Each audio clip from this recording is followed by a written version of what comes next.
Ever feel like the stories we hear about, successful tech companies are just too perfect? Yeah. Like there's got to be more to it than brilliant idea plus hard work equals unicorn, right? Right. Well, today we're taking you behind the scenes into the trenches of what it really takes to build a tech company. And we're not just talking about any company. Right. We're diving into the world of Ben Horowitz. Oh, yeah. Specifically his book, The Hard Thing About Hard Things. Love that book. He built Opsware, formerly LoudCloud, Right. during the Wild West of the early internet. Yeah. And let me tell you, he does not sugarcoat anything. That's what's so exciting about this deep dive. Yeah. We're going beyond the headlines and the press releases to uncover the raw, unfiltered truth about the challenges, Absolutely. the near-death experiences, Oh, yeah. and the tough choices that come with being a CEO. Definitely. We're talking layoffs, potential bankruptcy, the whole 9 yards. The whole thing, yep. So it's almost like a survival guide for anyone who wants to understand the true grit it takes to not just build a company, but lead it through some of the most turbulent times imaginable. For sure. Turbulent, for sure.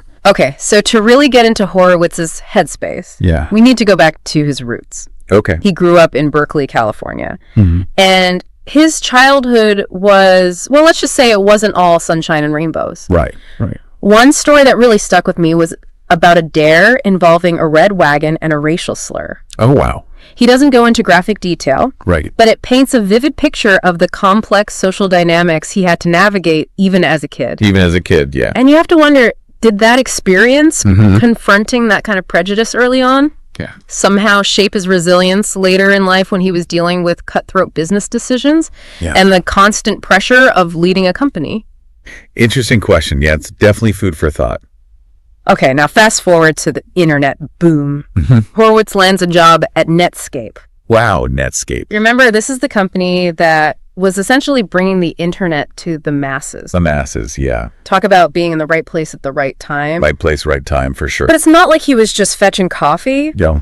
Horowitz was thrown right into the deep end, Okay. put in charge of the enterprise web server product line.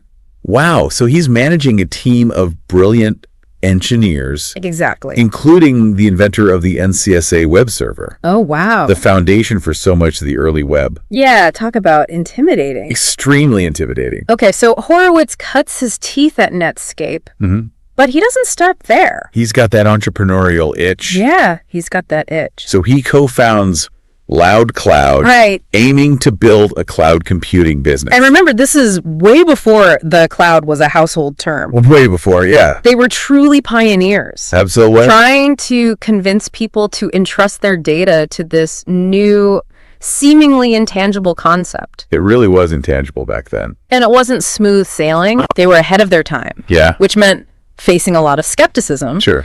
And they were burning through cash fast. Yeah. In fact, things got so bad that Horowitz received a scathing email no. from his co-founder, Mark Andreessen, Recent, wow. essentially blaming him for the company's troubles. You've got to be kidding. I can't even imagine getting that kind of email from your business partner, No. especially someone as influential as Andreessen. Especially Andreessen. But here's the kicker. What's that? Horowitz gets this email on the same day that he sees Andreessen on the cover of Time magazine. Oh, wow. Talk about a gut punch. Oof. Talk about a gut punch. It's a stark reminder that even when you're on what seems like the path to success, Yeah. there are going to be brutal realities, internal conflicts, Yeah. and a constant pressure to prove yourself. Right. And that pressure was only mounting. Okay. LoudCloud was on the verge of bankruptcy, Oh, my goodness. desperate for funding. They needed funding. Bad. So they decide to go on a roadshow to pitch investors right in the middle of a stock market crash. Oh, that's rough. Imagine walking into those rooms, facing investors who had just watched their portfolios crumble. That's got to be tough. Talk about a tough sell. Really tough. Horowitz actually recounts a story about a mutual fund manager who basically questioned their sanity for even trying to raise money in that climate. Wow. But somehow they managed to pull off an IPO. Horrid. Suddenly they're a public company, Wow. which brings a whole new level of scrutiny and pressure to perform. Yeah, absolutely. And meeting those expectations proved to be even harder than they anticipated. Harder than they thought, huh? The economy was still shaky, Yeah. Customers were churning, and their sales were declining. Oh, man. It seemed like every time they took one step forward, they got knocked 2 steps back. 2 steps back, yeah. And then came the biggest threat yet. Oh. Their largest customer, EDS, Okay. which accounted for a whopping 90% of their revenue. 90% threatened to walk away. Oh my gosh, 90%. That's like having all your eggs in one very fragile basket. It really is. Absolutely. It was a bet the company moment. Wow. If they lost EDS, LoudCloud was finished. It's over. Horowitz describes the feeling of sheer desperation as the company's survival hung in the balance. Wow, the pressure. So they're facing this existential threat. Yeah. And you can almost feel the weight of the world on Horowitz's shoulders. The weight of the world, for sure. What do they do? Yeah, what do they do? Do they panic? Hopefully not. Do they try to sweep it under the rug? I hope not. Not exactly. Okay. Horowitz gathers his team, including 2 key players, Right. Jason Rosenthal and Anthony Wright, for what he calls a must-win meeting. Must win, yeah. And this is where we start to see the real ingenuity and resilience of Horowitz and his team. They hatch a plan. Okay, I'm listening. A bold, 2-pronged attack. Okay, tell me more. Relentless execution. Yeah. And a relentless search for what they called exciting value to offer EDS. Exciting value, I like it. Now, this is where the technical details get really fascinating. Okay. Jason Rosenthal takes on the execution side, Okay. becoming a regular on the San Jose-Dallas Southwest Airlines flight. Wow. San Jose to Dallas.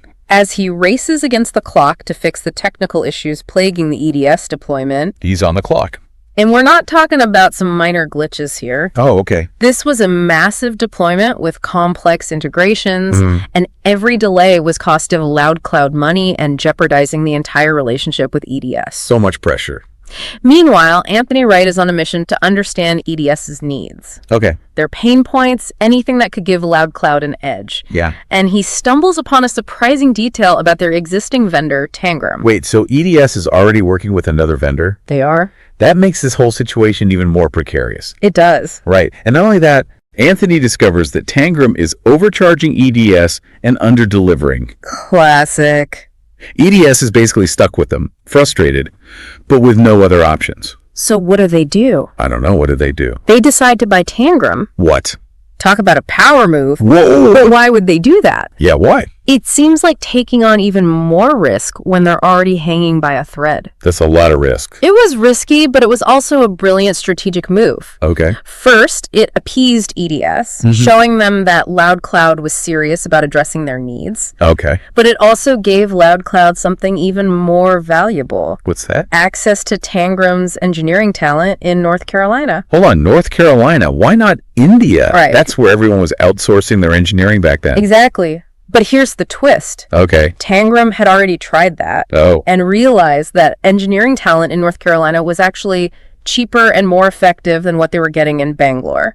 So they not only save the EDS account, but they also unlock this hidden talent pool. Yes. That gives them a competitive advantage. Talk about turning lemons into lemonade. Seriously, that's amazing. It's a masterclass in turning a crisis into an opportunity. For sure. But just when you think things are finally looking up for Horowitz and LoudCloud, Whoa. they get hit with another curveball. Another one?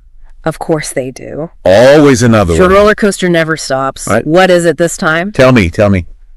A new competitor enters the scene. Okay. Blade Logic. Play logic, all right. And they're not just some fly-by-night operation. They've got a product that's technically superior to LoudCloud's offerings. So now they're facing a threat that's not just about external factors or bad luck. Yeah. It's about the core of their business, their technology. Exactly. How does Horowitz deal with this? Right. He's got to be exhausted at this point. I would be. He admits to feeling completely drained. Oh, wow. He describes it as having no rah-rah left. No more inspirational speeches to give. Wow. But he also knows he can't give up. Right. So what does he do? Yeah, what does he do? Does he just try to fake it? Pretend that everything's fine when it's not? That never works. He takes a different approach. Okay. He gathers his engineering team All right. and delivers what can only be described as a one bullet left in the gun speech. Oh, wow. He's brutally honest about their situation. Brutally honest. Acknowledging their weaknesses and the fact that they're lagging behind the competition. Wow. So it's almost like a come to Jesus moment where he's laying it all on the line. Yeah. Saying, look, this is where we are. Yeah. We've got one shot at this. Are you with me or not? Wow. Exactly. And what's so powerful about this moment is that it's not about some grand vision or sugar-coated promises. It's not. It's about raw honesty and a shared sense of urgency. Yeah, exactly. And how do the team respond? Yeah, how do they respond? Do they crumble under the pressure? It'd be understandable. They do the opposite. Really? They're energized by his honesty, his vulnerability. That's pretty powerful. They're ready to roll up their sleeves and fight for their company's survival. Wow, that's really inspiring. Isn't it? It shows that sometimes being honest, even when it's uncomfortable, can be the most powerful leadership tool you have. Absolutely. It also speaks volumes about the culture that Horowitz had built at LoudCloud, despite all the setbacks, the near-death experiences. So many. The team still believed in him, in the company, and in their ability to overcome this new challenge. They believe. So they've got this renewed sense of purpose, this fighting spirit. Yeah.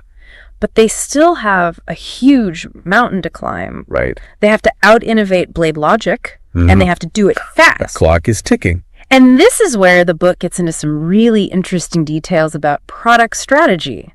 Oh, okay. Feature prioritization, and the brutal decisions that had to be made about what to build and what to cut. Right. Every line of code had to count. Every single one. I'm curious. Yeah. Did Horowitz micromanage the process? Or did he empower his team to figure it out? He definitely believed in empowering his team. He did. But he also recognized the need for clear direction and ruthless prioritization. Okay, so we've seen Horowitz navigate some pretty intense technical and financial challenges. Yeah, absolutely. But let's talk about the human side of leadership. Okay. The more intangible aspects of building a company culture. This is where Horowitz really shines. Yeah. He's not just a tech guy. No. He's a leader who deeply understands the importance of people, relationships, and values. Absolutely. One thing that really struck me was his emphasis on CEO transparency. CEO transparency, yeah. He believes in being radically honest with your employees, even when delivering bad news. He does. He even goes so far as to say that CEOs should deliver layoff notices personally. Oh, now, that's a controversial approach. Very controversial. But he argues that it's about taking ownership, showing respect for the people who are losing their jobs, and avoiding the cowardly approach of hiding behind HR. I see. It's definitely a bold statement. Bold for sure. But it does make you think about the responsibility that comes with leadership and the importance of handling difficult situations with empathy and integrity. Absolutely. Another principle that Horowitz emphasizes is the need to balance quantitative goals with qualitative ones. Okay. He criticizes the painting by numbers style of leadership, where everything is reduced to metrics and spreadsheets. Yeah, it's about recognizing that building a successful company is not just about hitting numbers. It's not just about the number. It's about creating something meaningful, something that people care about. Right. And he backs this up with concrete examples. Okay. He talks about his own experience of getting so caught up in hitting revenue targets that he lost sight of the bigger picture. The human element of building a company. It's easy to do. So he's advocating for a more holistic approach to leadership. He is. One that considers both the head and the heart. Both head and heart. Absolutely. And it's not just about talking the talk. Right. He walks the walk by investing heavily in training and development for his employees. Oh, that's good. He even shares his good product manager, bad product manager document with us. I love that he's actually giving us a peek behind the curtain. Yeah. Sharing the specific qualities he looks for in his team members. Right. So it's like a masterclass in defining roles and responsibilities. It is, yes. And setting clear expectations. Yeah. But beyond individual skills and performance, he also talks about the importance of fostering a strong company culture. You know, and he doesn't just give us vague platitudes about teamwork and innovation. He doesn't. He shares specific anecdotes about the unique cultures he observed at companies like Andreessen Horowitz and Facebook. Oh, I love those stories. For example, at Andreessen Horowitz, they have a policy of finding partners who are late to meetings with entrepreneurs. Really? It's not about being punitive. Okay. It's about demonstrating a deep respect for entrepreneurs and understanding that their time is incredibly valuable. That's a really interesting way to reinforce a core value. It is, yeah. And what about Facebook? Yeah. What cultural insights did he glean from them? Well, he talks about Mark Zuckerberg's philosophy on job titles. Okay. Zuckerberg believes in keeping them relatively flat, avoiding overly inflated titles that can create unnecessary hierarchy and ego. That's a fascinating contrast to the traditional corporate ladder, right, where everyone's striving for that next promotion in the corner office. It speaks to a different kind of culture. It does. One that values contributions over titles, yeah, and encourages collaboration over competition. Exactly. Okay, so we've seen Horowitz fight his way through some incredible challenges. He did. Build a successful company. Yeah. And cultivate a strong culture. For sure. You'd think that would be the end of the story, right? It would seem so. But no. Not quite. In a surprising twist. Oh. Horowitz decides to sell Opsware. He sells it. Even though it's thriving. Really? And he admits that it was one of the most difficult decisions of his career. That's unexpected. He describes feeling physically sick after making the decision. Oh, wow. Wrestling with feelings of loss and uncertainty. Why would he sell a company that he poured his heart and soul into? Right? Especially when it's finally achieving success. Yeah, especially then. He describes it as like feeling physically sick after making the decision. Oh, wow. Wrestling with feelings of loss and uncertainty. Yeah. But he also recognized that sometimes letting go is the best thing you can do for yourself and for the company you built. I see. It's almost like he's saying that building a company isn't about holding on forever. Right. It's about creating something that can thrive, even if it means eventually passing the torch. Passing the torch, yeah. It's a powerful lesson in recognizing when to hold on and when to let go, even when it's emotionally difficult. Even when it's hard. And it's a reminder that success doesn't always look the way we expect it to. It doesn't. Sometimes the biggest wins come from making tough choices that challenge our assumptions about what it means to be successful. It's true. Now, throughout this roller coaster journey, one of the most important things that helped Horowitz navigate the ups and downs was the guidance and support of mentors. Mentors, yeah. He talks about one mentor in particular, Bill Campbell. Bill Campbell, all right. A legendary coach and advisor to many Silicon Valley leaders. Wow, a legend. What can we learn from their relationship?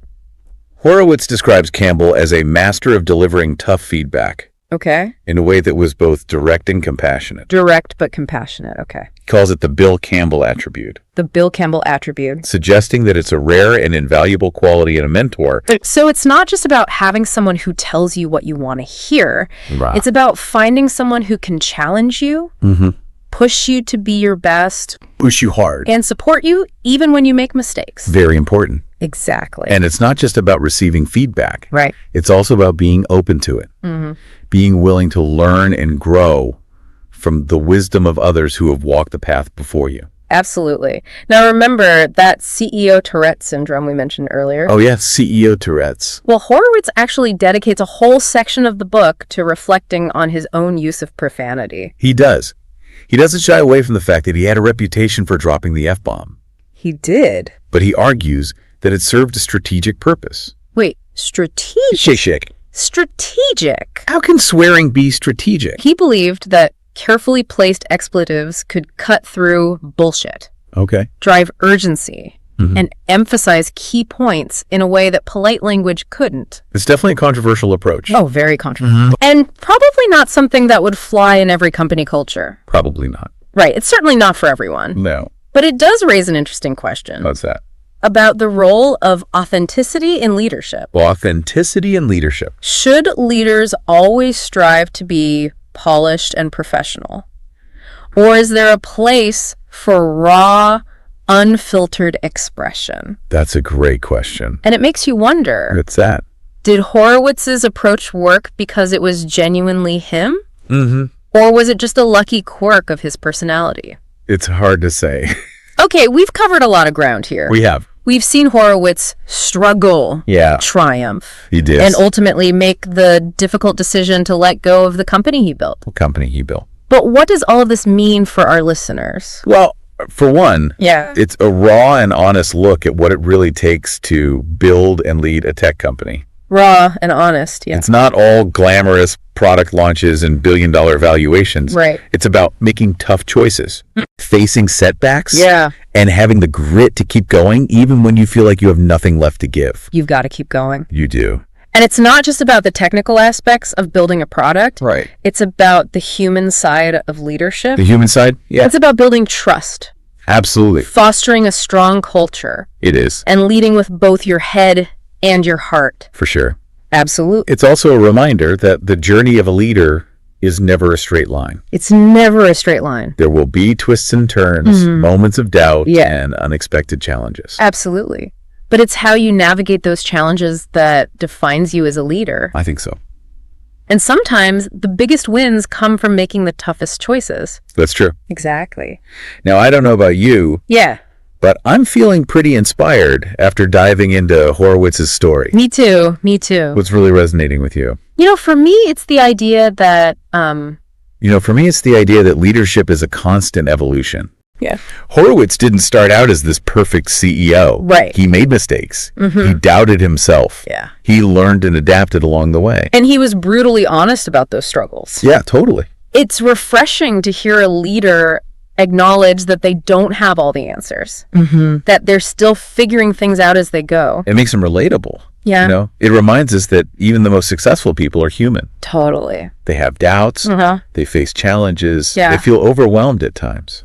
And speaking of feeling overwhelmed, I was really struck by his advice on how to deal with the emotional roller coaster of being a CEO. Yeah, the emotional side of it. He talks about the importance of self-care, stress management, and building a strong support system. Absolutely. He even shares a simple but powerful technique that he used to cope with anxiety and uncertainty. What's that? He calls it getting it out of your head and onto paper.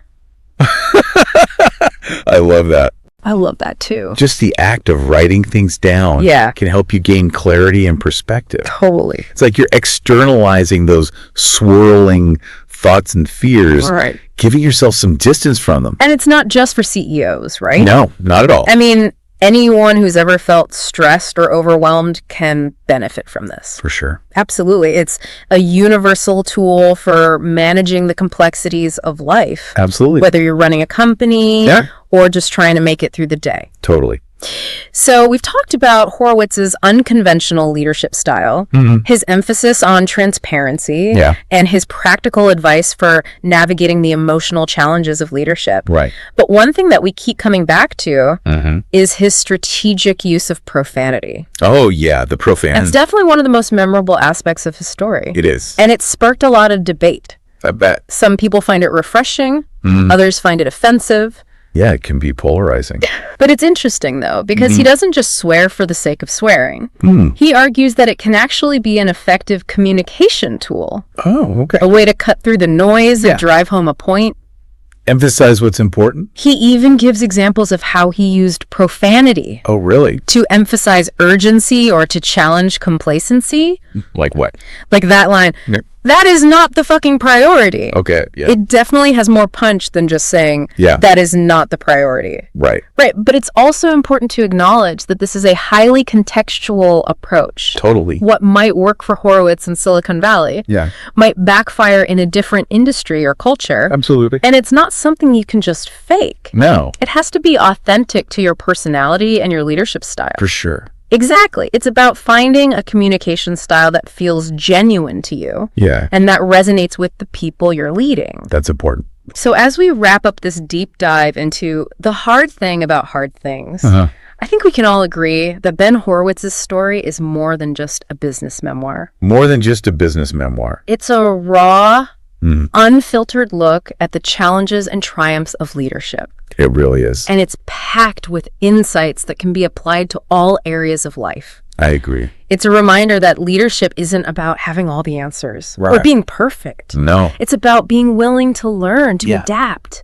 and to keep pushing forward even when things get tough. Keep pushing. And it's about finding your own authentic leadership style. Yeah, your own style. Whether that involves dropping the F-bomb or finding other ways to inspire and motivate the people around you. So as you go about your day, your week, your career. Right. We want to leave you with this question. Oh, okay. What kind of leader do you want to be? What kind of leader? What values will guide your decisions?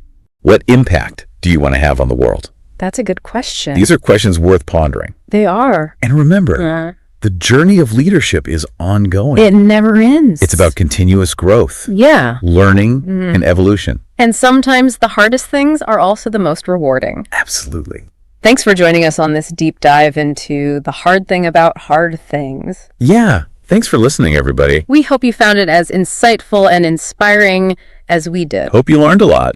And if you're looking for more deep dives into fascinating topics, be sure to subscribe to our show and leave us a review. Reviews are always appreciated. We'd love to hear your thoughts. We would. Until next time. Yes.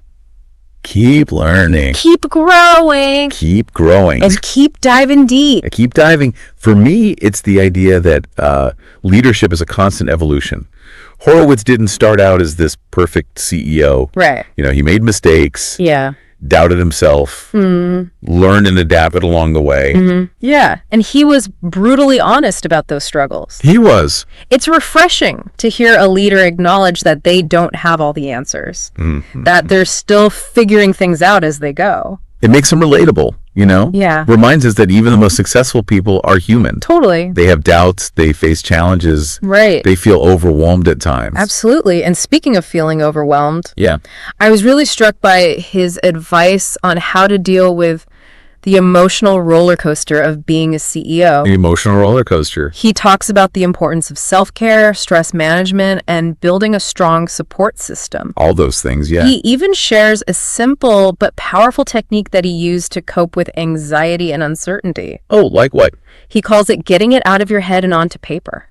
I love that. Me too. Just the act of writing things down can really help you gain clarity and perspective. Totally. It's like you're externalizing those swirling thoughts and fears. Right. Giving yourself some distance from them. And it's not just for CEOs, is it? No, not at all. I mean, anyone who's ever felt stressed or overwhelmed can benefit from this. Absolutely. It's a universal tool for managing the complexities of life. Whether you're running a company or just trying to make it through the day. Exactly. So we've talked about Horowitz's unconventional leadership style, his emphasis on transparency, right, and his practical advice for navigating the emotional challenges of leadership. The emotional challenges, yeah. But one thing that we keep coming back to is his strategic use of profanity.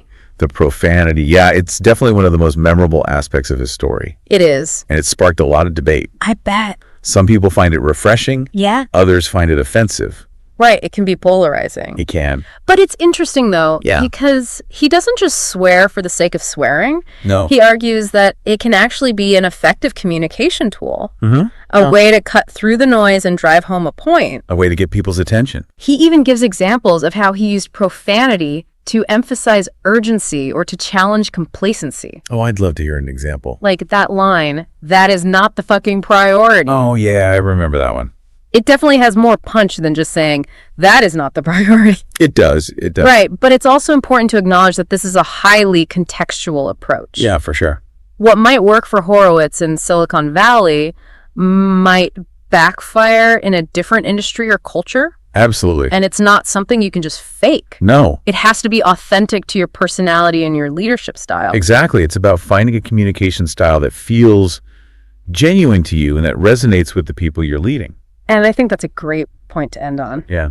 As we wrap up this deep dive into the hard thing about hard things, I think we can all agree that Ben Horowitz's story is more than just a business memoir. It's a story about life. It's a raw and unfiltered look at the challenges and triumphs of leadership. It is. And it's packed with insights that can be applied to all areas of life. Absolutely. So thank you for joining us on this deep dive. Yeah, thanks for listening, everybody.